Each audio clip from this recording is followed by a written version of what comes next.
자, 오늘 본문의 말씀은 창세기 22장에 있는 말씀이에요. 창세기 22장 15절에서부터 마지막 24절까지 있는 말씀입니다.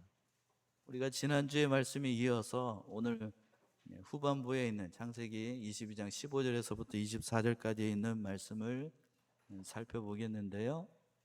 지난주 말씀 제목 기억하십니까? 지난주부터 왜 목사님 왜 이러실까? 누구하고 누가 순종을 했더라고요? 아브람과 이삭이 순종했습니다. 아브람과 이삭의 순종. 우리가 지난주 그 말씀으로 살펴봤는데 제목만 보면 우리가 할 수 있을 것 같습니다만, 그러나 그 안에 들어가게 되면 우리가 지난주 살펴봤던 것처럼 100세에 낳은 이삭을 하나님께서 아브라함에게 뭘로 바치라고요? 번제로 바치라. 지난주에 안 보였던 분이 보이는 것 같아서 여러분 같으면 하실 수 있겠어요? 다시 한번 여쭤볼까요? 100세에 낳은 아들이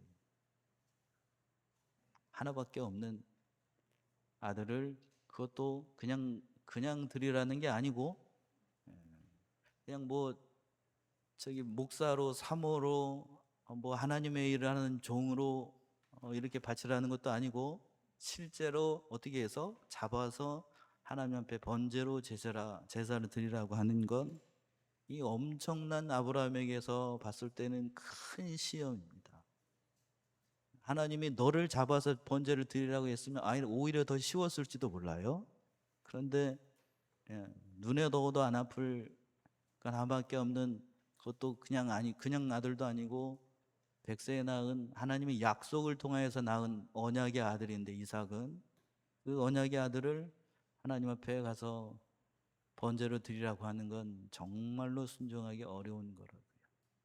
근데 그걸 아브라함이 순종합니다. 그리고 지난주에 제가 말씀드렸던 것처럼 이삭도 그걸 순종을 했어요, 안 했어요? 했습니다. 아브라함의 그 정말로 눈부신 믿음과 그 순종에 가려져 가지고 독자 이삭이 가졌던, 그때 나이가 제가 봤을 때는 20살 이착 조적인 것 같은데, 그 아브라함의 믿음에 가려서 이삭의 믿음이, 그 이삭의 순종이 얼마나 대단했는가 우리가 놓치기가 쉽다고요. 근데 이삭 정말로 귀한 아들이었어요. 말 그대로 귀한 아들입니다. 우리 청년들한테, 어린 친구들한테 아버지가 자기를 어떻게 하려고 칼을 들고 자기를 잡으려고 합니다. 그걸 뻔히 보면서 그걸 믿음으로 순종한다는 건 말처럼 이게 쉬운 게 아닙니다. 이게 요즘 아이들한테 그렇게 했으면 어떻게 될까요? 예. 근데 그 모든, 그 아버지의 그 아들이었고 그 아들의 그 아버지였죠. 그런 눈부신 순종의 모습을 보여줬던 겁니다. 그 모습을 하나님께서 다 보고 계셨어요.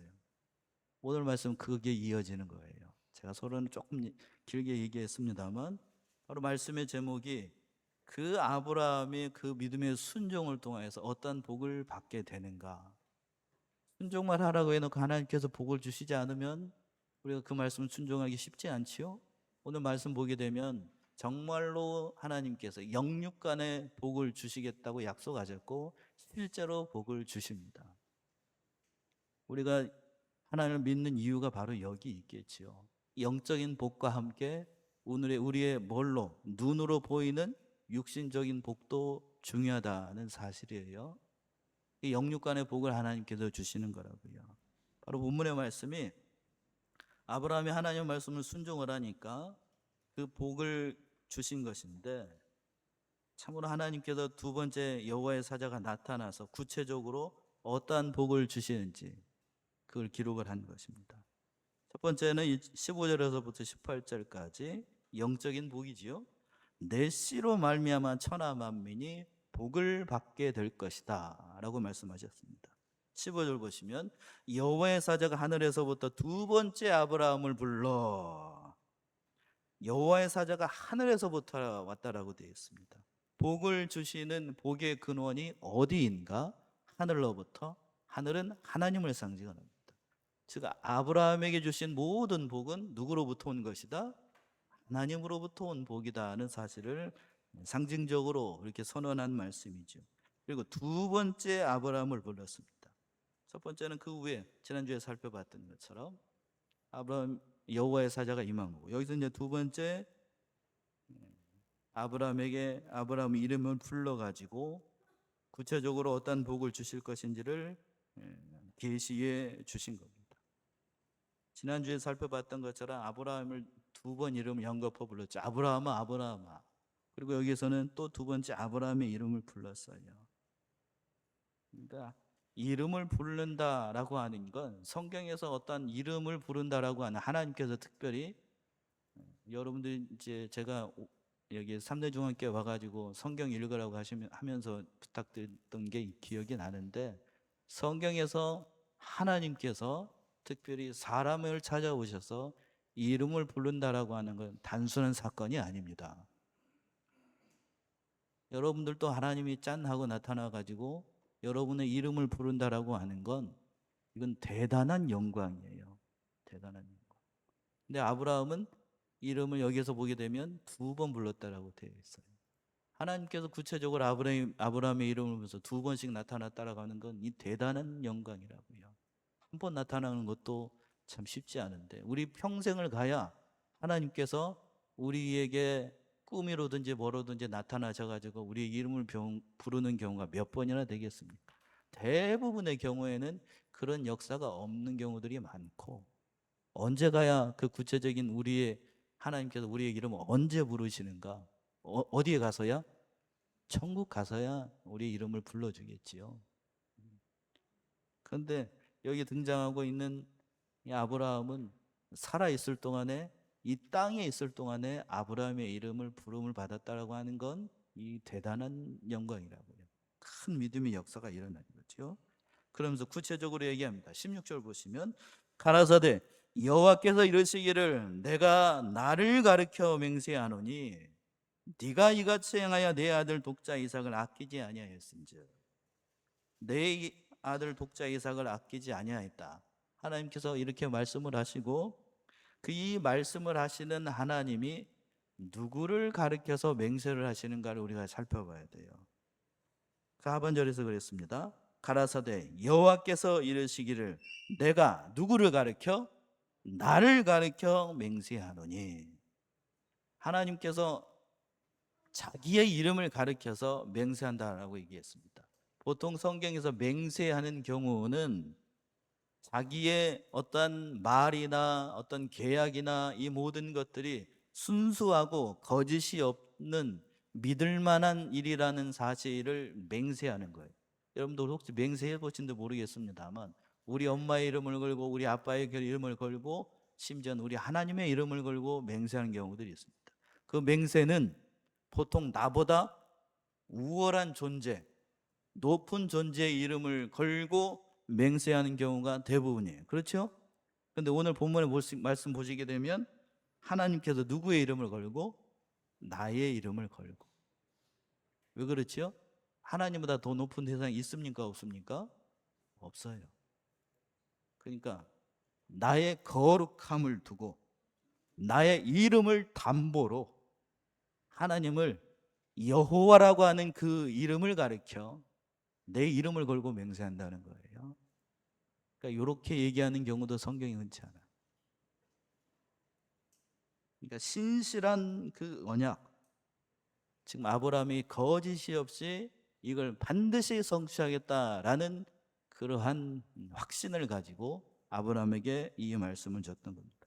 어떤 복을 주시겠다라고 약속했냐면 17절 보시면 구체적으로 얘기합니다. 17절 내가 네게 큰 복을 주고 내 씨로 크게 성하여 하늘의 별과 같고 바닷가의 모래와 같게 하리니 내 씨가 그 대적의 문을 얻으리라. 저만 있기 아깝죠? 여러분들도 같이 합독해 볼까요? 한번 해보시고 17절 시작. 내가 네게 큰 복을 주고 내 씨로 크게 성하여 하늘의 별과 같고 바닷가의 모래와 같게 하리니 내 씨가 그 대적의 문을 얻으리라. 그래요. 내가 네게 어떤 복을 준다고요? 작은 복? 큰 복이라고 돼 있어요. 예. 개역성경 개정반도 큰 복이라고 돼 있습니까?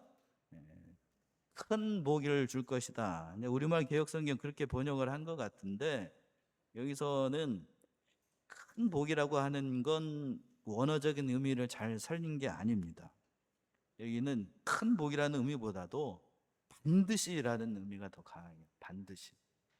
다시 번역하면 이렇게 되는 거예요. 그러므로 내가 네게 반드시 복을 주겠노라. 어떻게 주신다고요? 반드시 복을 준다는 거예요. 왜 큰 복이라고 얘기하면 안 되냐면, 하나님께서 여러분들에게 주신 복 가운데 큰 복이 있고 작은 복이 있습니까? 얘기해 보세요. 하나님께서 나에게는 요만큼 복을 주고, 옆에 한 사람 보세요. 옆에 사람, 옆에 사람에게는 이만한 복을 주고, 그런 하나님이에요? 하나님은 그렇게 믿는다라고 하면 잘못 믿는 거죠. 물론 능력에 따라서, 그 복을 감당할 만한 능력에 따라서 하나님께서 복을 주시는 건 사실이에요. 믿음의 분량에 따라서. 그러나 그걸 하나님을 불공평하다라고 얘기할 수 없어요. 내가 그걸 어떻게 해야 복이지요? 감당할 수 있어야 복입니다. 보통 성도도 이렇게 얘기해요. 기도할 때에, 하나님 저에게 복을 주시려거든 싸울 것이 없도록 복을 주셔서. 어떻게 한다고요? 싸울 것이 없도록 복을 줘서. 그거 어디다 쓰려고? 네? 어디다 쓰려고? 자, 제가 얘기해 볼까요? 제가 이제 우진이가 다 커가지고, 이제 우진 여기는 없다. 이제 저희 주일학교 친구의 건우라고 있어요. 혹시 아시는 분 있습니까? 건우가 3살인지 아무튼 그래요. 그 건우한테 100억짜리 수표를 줬습니다. 그럼 그게 복입니까? 여러분 얘기해 보세요. 100억짜리 수표를 어떤 부자가 와가지고 100억짜리 수표를 건우한테 줬어요. 그럼 그게 복이에요? 왜 그렇죠? 왜 복이 아닙니까? 그걸 감당을 할 수 있습니까? 감당하지 못합니까? 감당 못해요. 아마 그럴 거요. 아마 여러분 100억짜리 수표를 어느 부자가 건우에 딱 줬어요. 그러면 건우가 수표를 들고 이렇게 꾸기지는 않지, 찢을지는, 왜 그래, 왜 그래, 이렇게 난리가 날 거라고. 복 아니라고요. 저한테 그걸 준다. 그럼 어떻게 됩니까? 큰 복이죠. 그럼 얼마나 좋겠습니까만은. 이해가 되십니까? 이해. 감당할 수 있어야 복이에요, 그것도. 근데 성도들이 그렇게 얘기하는 건 그건 아니라고. 제가 왜 이 예를 들었냐면, 하나님 앞에 큰 복, 작은 복 그런 거 없어요. 반드시 하나님께서 어떻게 하신다고요? 복을 주십니다. 그러면서 설명을 하요. 그 하반절에서 그랬어요. 거기까지 하고, 내 씨로 어떻게 할 것이다? 크게 성하게 할 것이다. 반드시 복을 주고 후손의 복을 줘서 내 씨로 말미암아 큰 복을 주시겠다라고 약속했어요. 또 그걸 설명을 할 때에, 어디의 별과 같이? 하늘의 별과 같이, 또 바다의 모래와 같이 복을 주시겠다라고 얘기했어요. 그러니까 하나님께서 하나님의 이름을 걸고 복을 주시는데, 하늘의 별과 같이, 또 바다의 뭐와 같이? 모래와 같이, 그런 복을 주시겠다라고 했어요. 그만큼 하나님께서 순종하기 어려운 그 모든 믿음을 통하여서 그 순종을 하니까, 하나님께서 그 모습을 보고 너무 크게 기뻐하신 거죠. 너무 기쁘니까 하나님도 째째한 분이 아니에요. 정말 말할 수 없는 순종의 모습을 보여주니까 하나님도 사람이 이해할 수 있을 그 언어를 통하여서 복을 주시겠다라고. 하늘의 뭐와 같이? 별과 같이. 땅의 어디와 같이? 바닷가의 모래와 같이 복을 주시겠다라고 얘기한 거예요. 아주 그냥 스케일이 어떻습니까? 우리 하나님의 스케일이 뭐야? 크죠? 그런 큰 복을 주시겠다라고 얘기를 했습니다. 그리고 내 씨로 대적의 문을 얻게 될 것이다. 그러니까 하나님께서 아브라함의 후손을 통하여서 장차 오는 그런 큰 복을 주시겠다. 역사적으로는 가나안 땅을 얻게 하시겠다는 약속이고, 궁극적으로는 바로 예수님께서 오셔가지고 예수님의 십자가와 그 부활의 능력으로 말미암아 세상을 주관하고 있었던 사단의 세력을 물리치고 만왕의 왕 만주의 주로 세상을 모두 영화롭게 할 것이라는 그러한 약속의 말씀을 주셨던 겁니다. 그리고 마지막 18절 보시게 되면 18절 내 씨로 말미암아 천하 만민이 복을 얻으리니 이는 내가 나의 말을 어떻게 함이었더라? 준행함이었더라. 자, 18절도 우리 같이 합독해 봅시다. 18절 시작. 또 내 씨로 말미암아 천하 만민이 복을 얻으리니 이는 네가 그래요. 상반절을 먼저 보시게 되면 내 씨로 말미암아, 앞에 17절에서도 그렇고 18절에서도 그렇고 씨라고 얘기를 했습니다. 히브리 원어로 보게 되면 씨들이라고 하지 않고 단수로 되어 있어요. 씨로 말미암아 복을 얻을 것이다. 이 씨는 결국 누구를 상징을 하면 장차 오실 누구를 상징을 하죠? 예수님을 상징을 해요. 복수가 아니고 단수예요. 영적인 의미, 신학적인 의미를 더한다라고 하면 구원의 길, 유일하신 후손은 누구밖에 없다는 얘기지요? 예수님밖에 없다는 것. 그 예수님을 통하여서 천하 만민이 복을 얻게 된다는 겁니다. 구원의 진리가 되시고 구원의 유일한 길이 되신 예수 그리스도를 말미암아 천하 만민이 다 복을 얻게 될 것이고 그로 말미암아 모든 것을 다 얻게 될 것이다. 누구든지 예수를 믿으면, 오늘 주일학교 오전에도 그랬네요. 천하 만민, 남녀노소, 뭐 신앙의 뭐의 정도, 재산의 유무, 빈부귀천을 다 떠나서 예수를 믿기만 하면 누구든지 다 천하 만민이 복을 얻게 될 것이라고 약속했어요. 그러면서 그 이유를 답니다. 18절 하반절에서 그랬습니다. 이는 네가 나의 말을 어떻게 했기 때문에? 준행했기 때문에. 하나님께서 아브라함에게 주셨던 그 모든 말씀들, 인간적인 생각으로는 순종하기 그 어려웠던 그 모든 것들을 아브라함이 순종했기 때문에 약속하신 그 모든 말씀을 다 주시겠다고 약속을 했어요. 순종이 그러니까 복받는 비결이라는 거예요. 인간 편에서 하나님의 말씀을 순종하는 것이 복받는 비결이라고요. 신명기 28장을 한번 가보세요. 신명기 28장 2절에서부터 6절, 어느 분이 한번 읽어보세요. 신명기 28장 2절에서부터 6절.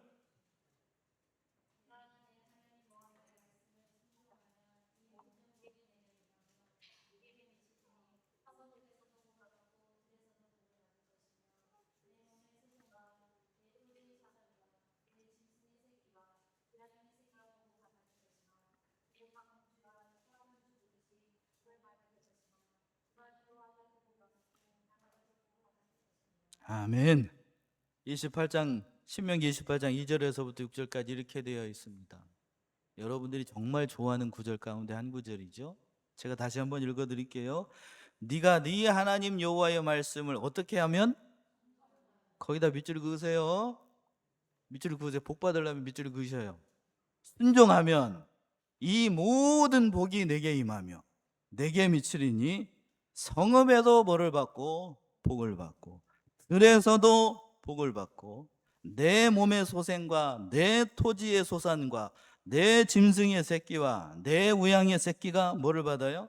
복을 받고 내 광주리와 떡반죽 그릇이 복을 받을 것이며 내가 들어가도 복을 받고 나가도 복을 얻을 것이라. 복 받는 비결이 그러니까 뭐라고요? 말씀을 어떻게 하는 것? 순종하는 거예요. 순종이 믿음의 첫 번째 비결이고 인간 변에서 땅에서 잘 되는 비결이 순종이라고요. 순종. 하나님은 오늘날 우리에게도 복 주시기를 원합니다. 그런데 순종하면 복을 주시고 불순종하면 어떻게 될까요? 그런데 복 받지 못하는 거예요. 옛날이나 지금이나 복 받는 비결은 동일합니다. 말씀을 어떻게 하는 거예요? 순종하는 거예요. 그런데 오늘날 성도들 보게 되면 옛날에 그 믿음의 선진들에 비해서 말씀을 순종하는 면이 강합니까? 약해졌습니까? 약해졌습니다. 내가 오랫동안 예수를 믿고 또 믿음 생활도 열심히 하는 것 같은데 영육간에 실질적으로 나에게 임하는 복이 적은 것 같다라고 하면 여러분 자신을 돌아봐야 돼요. 내가 하나님의 말씀에 어떻게 했는가? 순종했는가? 또는 불순종했는가? 그게 신명기적 사고예요. 오늘날 그 복 받는 비결은 동일합니다. 동일해요. 여러분 자신을 돌아보시면 정말 하나님 앞에 내가 어떻게 충성을 했는지 돌아봐야 돼요. 전 거기까지만 얘기해요. 복 받는 길은 뭐밖에 없다? 순종이다. 순종이라는 거예요. 그리고 두 번째 복은 19절에 있는 것처럼 아브라함이 말하는 것을 다 이루도록 복을 주셨어요. 말한 그대로 다 이루어지게 복을 주셨다고요. 19절 보시면 이에 아브라함이 그 사환에게로 돌아와서 함께 떠나 부엘세바에 이르러 거기 거하였더라. 이게 무슨 복인가 라고 얘기할 수도 있겠습니다만 이에 아브라함이 그 사환에게로 돌아왔다. 아브라함이 이삭과 함께 사환에게 돌아왔어요. 이게 무슨 얘기인가 하면 지난주 살펴봤던 것처럼 그 5절에서 보시게 되면 아브라함이 그렇게 얘기를 했어요. 저기 모리아산에 올라가 가지고 아이와 함께 하나님 앞에 경배하고 너희에게로 다시 돌아오겠다라고 말한 바가 있었습니다. 그 말한 것을 지키도록 복을 주셨다고요. 5절 한번 읽어보세요. 어느 분이 5절 크게 한번 읽어보세요. 5절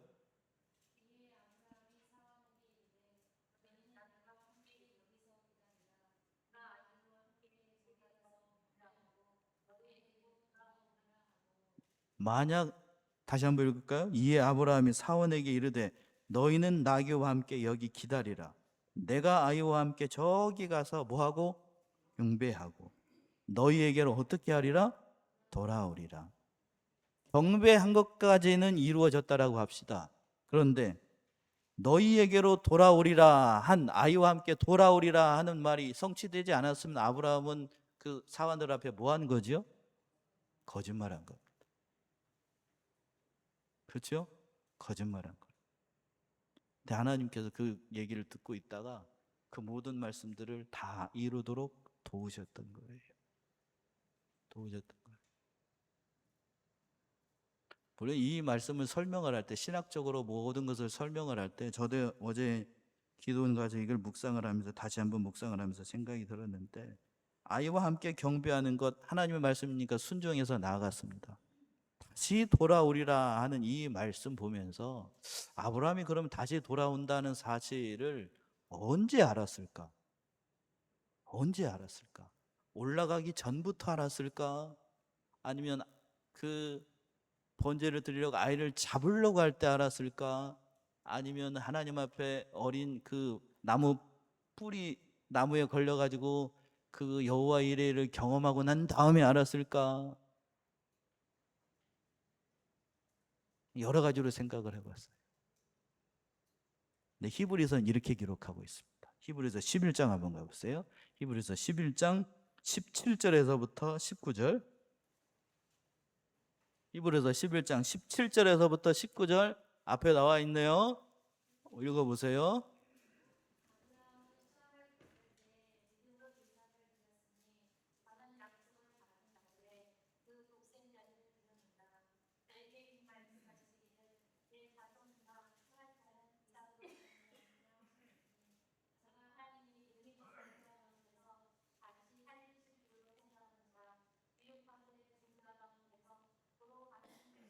예. 히브리서를 기록한 사람은 정황상으로 봤을 때 사도 바울인가 사도 바울이 아닌가 싶은데 그래서 히브리서의 저자의 말씀이 이런 거예요. 아브라함은 시험을 받을 때에 뭘로 이삭을 드렸다고요? 믿음으로 이삭을 드렸어요. 저는 약속을 받은 자들에게 그 독생자를 드렸는데 저에게 말씀하셨어요. 18절 저에게 이미 말씀하시기를 내 자손이야 칭할 자는 누구로? 이삭으로 말미암아라 하셨으니 저가 하나님의 능히 어떤 자에게서? 죽은 자 가운데서 어떻게 하시길로? 다시 살리실 줄로 생각했다. 이거는 아브라함이 무슨 신앙을 가졌다는 거지요? 부활의 신앙인 거예요. 그럼 여기서 짐작을 할 수 있지요. 아브라함에게 마지막으로 그 하나님께서 믿음으로 선물로 주고 싶은 신앙은 믿음의 조상이라는 거에 걸맞게 모든 신앙을 다 가지고 있었는데 죽어도 다시 살아난다는 마지막 신앙. 무슨 신앙이요? 부활의 신앙. 그걸 갖도록 한 거예요. 그럼 그 부활의 신앙을 언제 가졌느냐는 거. 언제? 독자 이삭을 하나님이 번제로 드리라고 하는 그때인지, 아니면 마지막 그 순간 잡으려고 하는 그때인지, 아니면 그 순양이 나무에 걸려가지고 번제를 드릴 때인지. 제가 이 때를 얘기를 하는 이유가 다 있겠죠. 신학자들마다 그 주장하는 때가 다 달라요. 저는 어느 것이 맞는지 목사이면서도 잘 모르겠습니다. 근데 히브리서의 평가를 보게 되면 이미 가는 그 순간 다 알고 갔다, 모르고 갔다? 알고 갔어. 알고 갔고, 그리고 그 모든 그 말씀들을 알고 있으면서도 올라갔어. 그리고 사관들에게 그 말을 하고 그 말한 것을 다 이루도록 하나님께서 도우시고 은혜를 베푸셨다는 것. 마지막으로 하나님께서 아브라함에게 그런 믿음을 주시고, 정말로 예수 그리스도를 믿음으로 말미암아, 하나님을 믿음으로 말미암아 그 믿음의 분량이 어디까지 자라나갈 수 있는가를 누구를 샘플로 삼았냐면 바로 아브라함을 믿음의 조상이라고 하는 그 표본을 삼아서 하나님께서 우리 인생들이 그 믿음의 분량이 어디까지 자라기를 원하셨냐면 아브라함이 누구를 바친 것처럼 독자 이삭을 바친 그 믿음까지 우리를 끌고 가시는 겁니다. 여러분 한 사람 한 사람을 다 그런 믿음의 경지까지 우리를 끌고 가시는 거예요. 우리 인도하시는 겁니다. 제가 이 말씀을 준비를 했더니 집에서 이제 집사람이 그렇게 얘기하더라고요. 어느 사람은 아브라함이나 이삭과 같은 믿음을 가지고 있지 않아서 부담이 될 수도 있지 않을까요? 그래서 제가 그랬습니다. 우리 하나님은 여러분 한 사람 한 사람을 결국 누구의 분량까지 자라나가게 하시냐면, 누구까지요? 예수님의 분량까지 다 자라나가게 하셔요. 조그마한 그릇을 가지고 있어도, 조그마한 믿음을 가지고 있어도 우리를 다 그런 분량까지 우리를 자라게 하십니다. 궁극적으로는 그래요. 우리가 오후 예배 시간에 겨자씨 겨자씨 비유를 배웠죠? 겨자씨 눈에 보인다고요? 안 보인다고요? 눈에 보이지 않을 정도로 작은 씨예요. 그런데 그 안에 뭐가 있으면, 생명이 있으면 나무처럼 자라게 됩니다. 우리 안에 정말 생명 있는 믿음이 있다라고 하면, 오늘 본문의 말씀에 있는 것처럼 아브라함과 이삭과 같은 믿음이 있다라고 하면 하나님의 능력 안에서, 하나님의 모든 것 안에서 우리의 믿음의 분량을 자라나가지 못하게 하실 분이 아니라는 사실을 믿으십니까? 우리를 그렇게 인도하시는 거예요. 아브라함에게 맞은 믿음의 분량이 바로 부활의 신앙을 가져서 모든 믿는 자들이 반드시 소망해야 되는 것, 죽는 것으로 이 세상에서 모든 것이 끝나는 게 아니고, 예수를 믿는 자, 하나님을 믿는 자들은 이 세상의 삶으로서 모든 게 끝나지 않는다는 거예요. 뭐의 소망을 가지라? 부활의 소망을 가지라. 이삭은 죽지 않는다는 거예요. 예수 믿으면 이 세상의 삶으로 끝나지 않는다는 겁니다. 그걸 누구를 통하여서? 아브라함을 통하여서, 또 누구를 통하여서? 이삭을 통하여서 보여준 거예요. 왜 순종하기 어려운 걸 아브라함에게, 이삭에게 시켰는가? 하나님 못됐다, 그렇게 생각하면 안 돼요.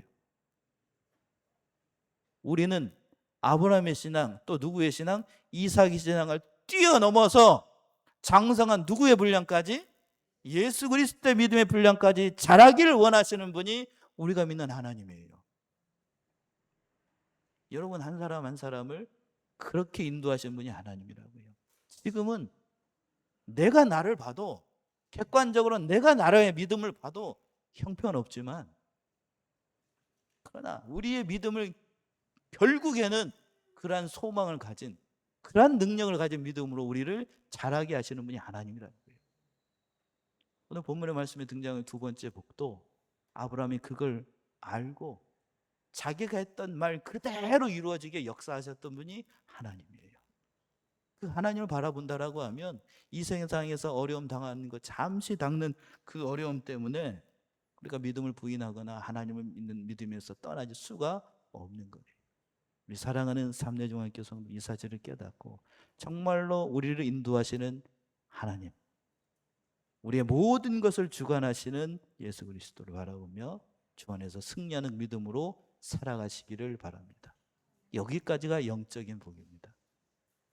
마지막으로 세 번째 20절에서부터 24절까지 눈에 보이는 육적인 복을 하나님께서 허락하셨습니다. 그게 뭔가 하면 바로 이삭의 아내 리브가를 예비하시는 복을 주셨어요. 20절에서부터 24절까지가 구체적으로 눈에 보이는 복이지요. 보시게 되면 2일 후에 혹이 아브라함이 고하여 이르기를 밀가가 그대의 동생 나홀에게 자녀를 낳았다 하였더라. 그 맏아들은 우스요 우스의 동생은 부스와 아람의 아비 그무엘과 게셋과 하소와 빌다스와 이둘람과 부두엘이라.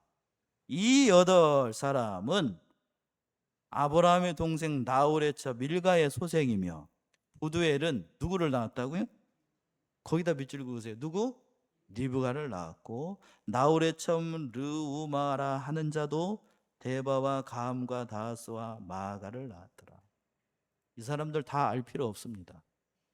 누구만 알면 되냐면 맨 끝에 있는 제가 밑줄 그으라고 한 누구? 리브가만 나옵니다. 자, 보시면 20절에서 그랬어요. 이 일 후에라고 되어 있어요. 이 일은 어떤 일입니까? 앞에서 그 독자 이삭을 바치고 하나님께서 복을 주시겠다라고 한 그 약속이 있고 난 다음에 브엘세바에 있을 때에 소식이 들렸던 거예요. 독자 이 구체적으로 이 족보를 쭉 얘기를 하면서 나홀이랑 부두엘이라고 하는 사람이 결국 리브가를 낳았답니다. 그 소식을 듣게 된 거예요. 이게 우연일까요? 우연이 아니죠. 바로 하나님께서 믿음의 아들 독자 이삭을 바치겠다라고 하는 그 믿음을 보시고 하나님께서 그 이삭의 며느리라네. 아내가 될 사람을, 자기에게 며느리죠. 아내가 될 리브가를 예비하셨다는 소식을 들려준 거예요. 리브가가 어떤 사람인가? 두 장만 넘기면 24장 67절 한번 보세요. 결국 이삭의 아내가 되는 사람인데 이 아내가 이렇게 얘기했습니다. 24장 67절 어느 분이 한번 읽어보세요.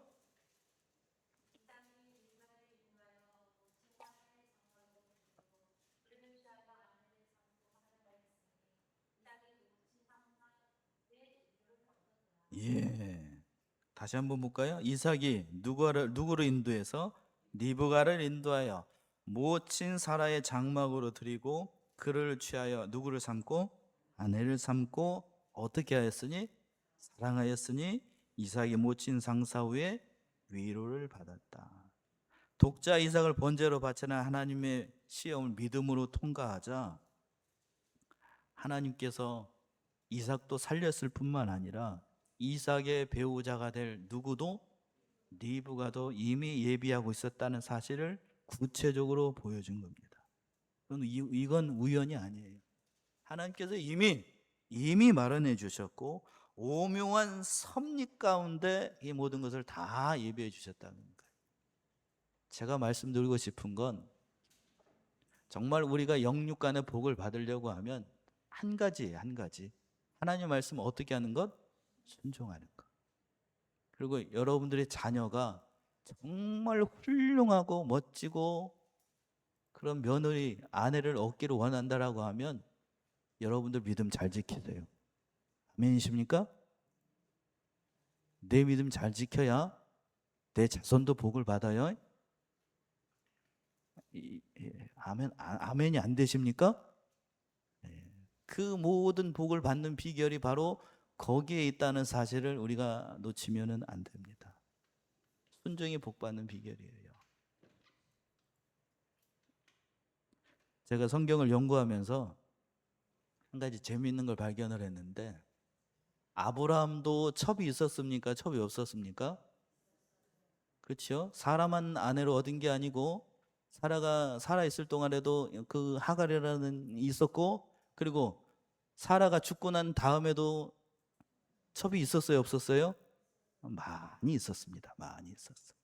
그리고 이삭의 아들이었던 쌍둥이 아들이 두 사람 있는데 누구죠? 에서와 야곱. 이 두 사람도 첩이 있었습니까? 없었습니까? 있었지요. 야곱은 4명이나 있었습니다. 에서는 말할 것도 없고. 근데 둘 사이에 껴있는 이삭은 첩이 있었다 없었다? 성경을 창세기는 읽었을 것 같은데 첩이 있었습니까? 없었습니까? 없었어요. 야, 여기서 그럼 귀한 진리를 깨닫죠? 리브가가 우리가 생각하면, 인간적으로 생각하면 보통이 아니었다는 거예요. 뭔 얘기인지 아십니까? 남자분들은 알아들을 거예요. 이 보통이 아니었어. 이삭이 뭐를 팔 수 없게, 한눈을 팔 수 없게 그 서방을 잘 잡았다는 거예요. 이게 이렇게 목사가 이렇게 얘기해도 되는지 모르겠습니다만, 한눈을 팔지 못하니까 뭐가 없는 거죠? 첩이 없는 거예요. 그만큼 뛰어난, 리브가 그 보통 내기가 아니었고, 얼굴도 참 단번하게 예쁘고, 그 모든 것을 잘했던 게 리브가예요. 다음 주에 한번 더 얘기해야 되겠다. 리브가 결단력뿐만 아니라 믿음뿐만 아니라 미모뿐만 아니라 이게 모든 걸 두루 갖췄던 여자가 리브가예요. 리브가. 정말로 여러분들이 아들 그리고 딸이 이런 며느리, 이런 사유를 얻고 싶거들랑, 다시 한번 말씀드릴게요. 우리가 뭘 잘 지켜야 된다고요? 믿음 잘 지키고 하나님 말씀 어떻게 해야 된다고요? 순종하십시오. 순종해서 이런 며느리, 이런 사위를 얻어서 정말로 눈에 보이는 복으로 하나님 앞에 충성하고 복받고 자자손손 하나님의 일에 충성하여 나가는 신실하신 하나님 백성들이 다 되시기를 바랍니다. 기도하겠습니다.